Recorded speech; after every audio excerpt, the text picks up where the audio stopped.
Welcome to the channel. Welcome to Banter in the Box, episode 100. A rash decision. 100 episodes of Banter in the Box.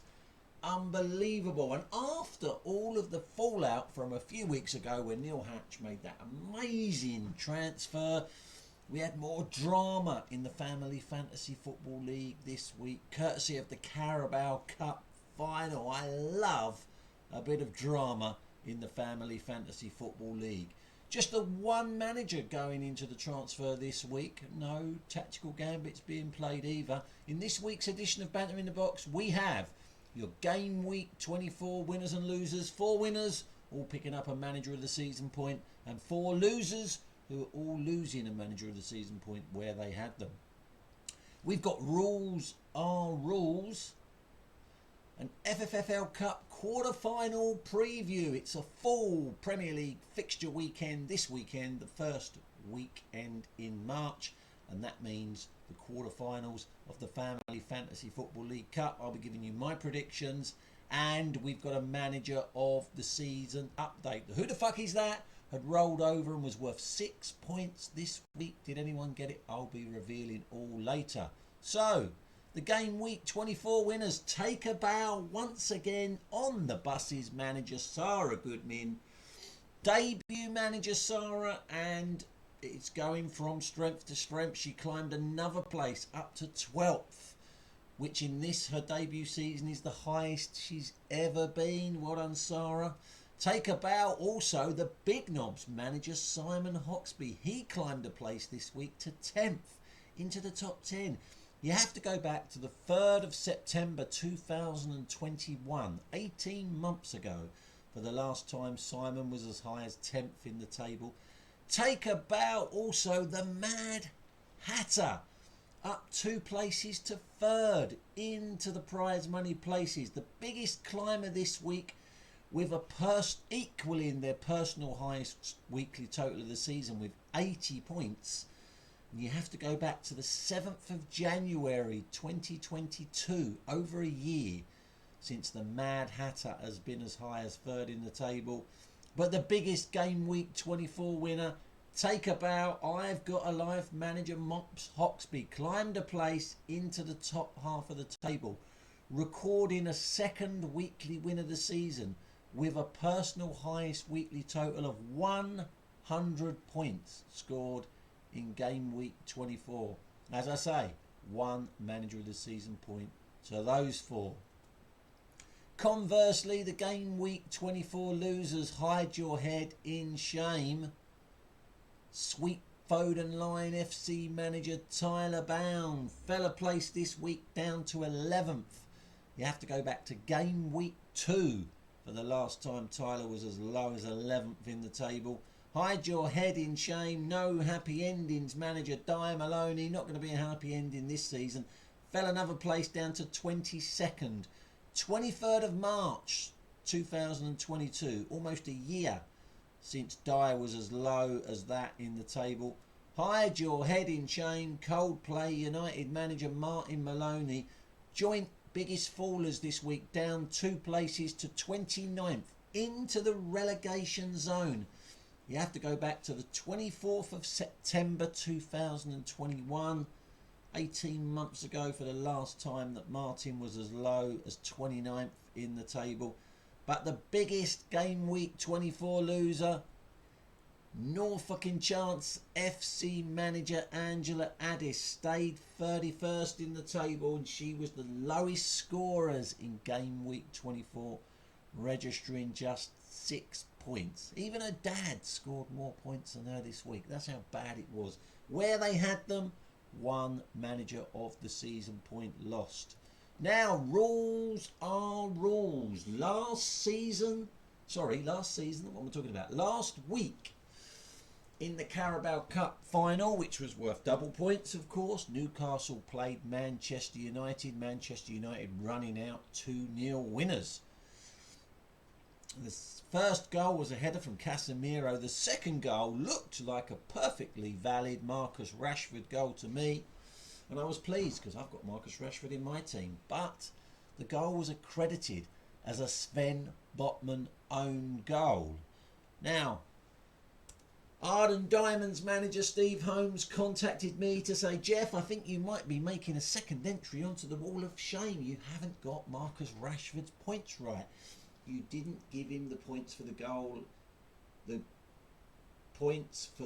he scored in the Carabao Cup final. Well, Mr. Holmes, unfortunately, Rule 5H says players who lose points for bookings and sendings off, or who gain points for goals scored or assists, or lose points for own goals, will not have their points altered. Should an FA panel rescind the yellow or red card, or award a goal or an assist to a different player at a later date? So whilst the EFL reviewed it earlier on this week and decided to award the goal to Rashford, I couldn't give Rashford the points because we've covered it in the rules. We go with the initial decision, and the initial decision reported on, as per the rules, www.skysports.com had the goal down as a Sven Botman own goal. So Sven Botman got attributed with -3 points, which became -6 because it was an own goal.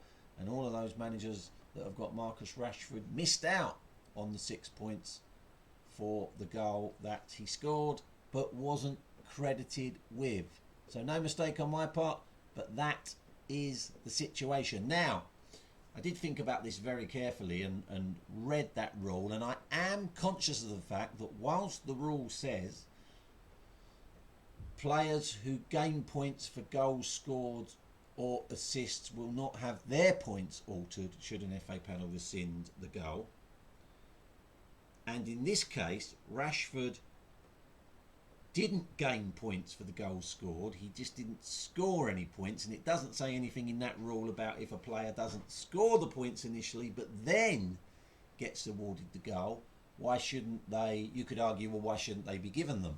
Because the rule doesn't actually say that they wouldn't be, but that was the intent of the rule. Rule as intended was that we would go with the initial decision, and we wouldn't alter it when the FA, who meet regularly to review bookings and dubious goals scored, should they change the decision. And the reason for that is that I do the updates, as I'm sure you will appreciate, very promptly on a Friday evening. And if, for example, there was a league game on a Wednesday or a Thursday, and with the points were as per the goals, and then on the late Friday or Saturday or Sunday the panel changed their mind, and then I had to go back and amend all the points, that could alter places in the position, manager of the season points, who got weekly win, etc, etc. It could just open up a can of worms, so I deliberately inserted Rule 5H into the rules at the start of the season. Was issued to everybody, that said that we wouldn't alter FFFL points on the basis of the EFL changing initial award of a goal or a red card or a yellow card. So I hope that clears it up. Rashford's points were correct, although we now all accept that he should have been given the goal, but he wasn't initially, so he loses out on the points. FFFL Cup quarter-final preview. Here is the lineup. The 8 managers have made it, battled their way through to the quarter-final stage. They can taste that FFFL Cup trophy, which has been gathering dust in FFFL HQ for a long time, because the winners of the FFL Cup over the last few seasons haven't turned up to the end of season presentation awards to collect it. Well, maybe one of these 8 will, if we get a host for the end of season presentation awards. That's still TBC. My predictions for this weekend's Family Fantasy Football League Cup. Play along at home if you want. Game A sees the Mad Hatter, who just climbed to 3rd in the table, taking on 2nd placed Antonio Conte's Barmy Army. Tie of the round, and I can see the informed Mad Hatter winning this one fairly comfortably. Ostrich Bar Stewards, a losing finalist in the past, are taking on Legends 23.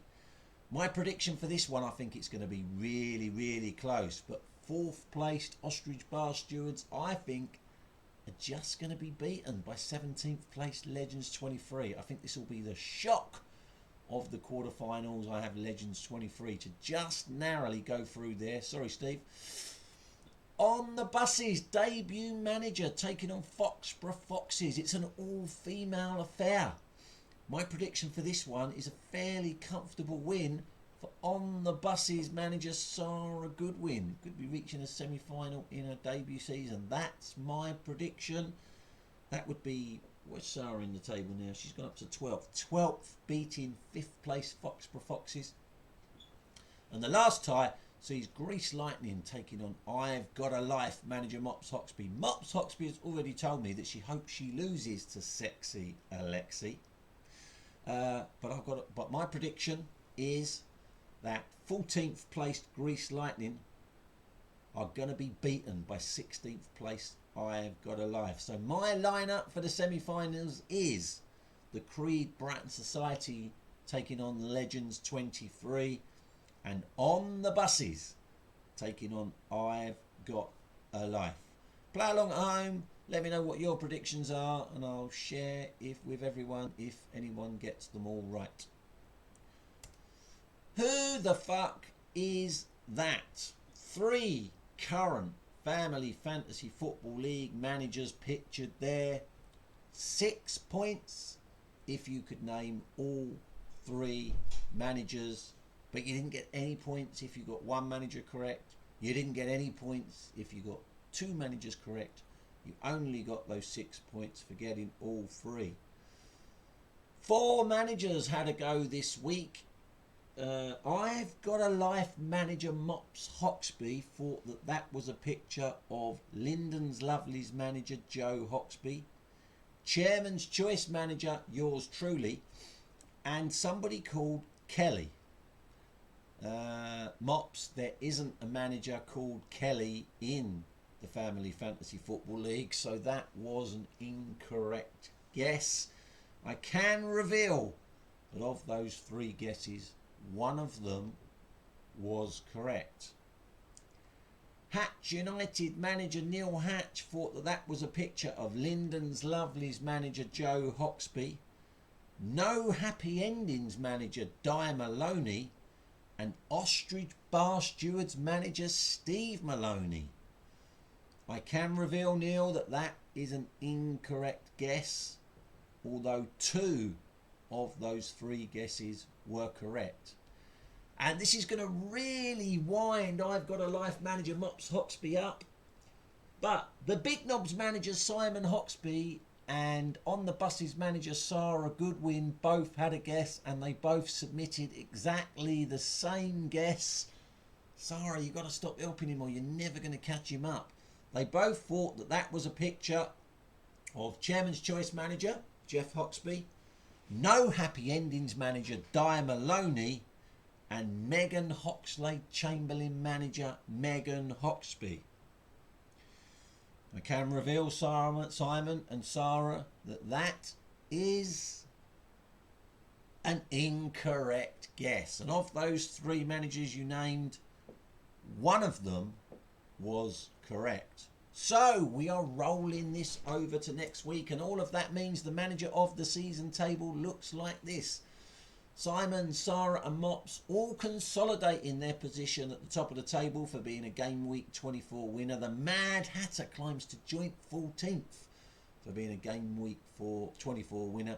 Angela Addis drops to joint 7th for being a Game Week 24 losers. That's the top half of the manager of the season table. There is a whole heap of managers scrambling around down the bottom. And it's the Big Knobs manager Simon Hoxby maintaining his 12-point lead at the top of the table. And who the fuck is that? Rolling over for another week, and this time it's worth 9 manager of the season points, which could really throw the cat among the pigeons in the manager of the season table. 9 manager of the season points if you can name the 3 current Family Fantasy Football League managers pictured there. But to get those 9 points, you have to name all 3 managers.